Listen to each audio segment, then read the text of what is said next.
Hi, I'm Dr. Singhania from Singhania Clinic, and I'm going to talk about how to diagnose ADHD. Attention Deficit Hyperactivity Disorder is a common neurodevelopmental disorder seen in almost 10% of children. It can be identified from normal spectrum of behavior because the hyperactivity or the impulsivity and inattention are so significant that they cause problems in the child's psychological, emotional, social, and education abilities. Now, the important thing about this test is that there is no single one available that can diagnose ADHD. It is very subjective and needs an experienced professional to conduct the tests. It should not be done over one sitting, and it most certainly should not be done using just observation or checklists. A child who is ADHD may sit quietly in the doctor's office but may be very hyperactive in the classroom. May be quite passive at home because he's allowed to do what he wants, but may be hyper in the classroom. He may be quiet in math because he enjoys the subject, but he may be restless in English because he has difficulty reading. So diagnosis of ADHD requires a full clinical and psychoeducational assessment. A detailed history, observation, and assessment needs to be done. Like I said before, there are a plethora of rating scales available in the market and on the internet, and this is not the only way that you diagnose ADHD.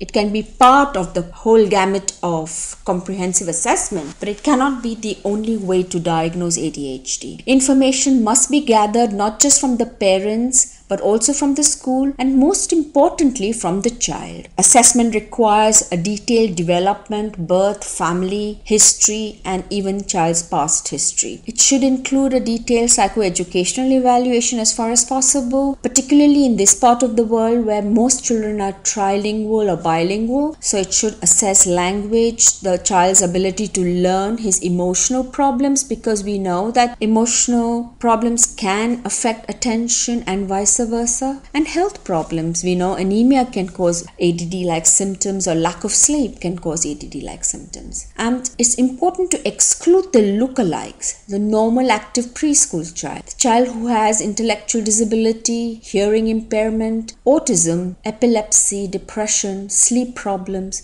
and even marital conflict in the home can give rise to children behaving like they have ADHD. If you're seeking help, please visit our website www.singhaniaclinic.com or call us on the number shown below. Thank you for watching.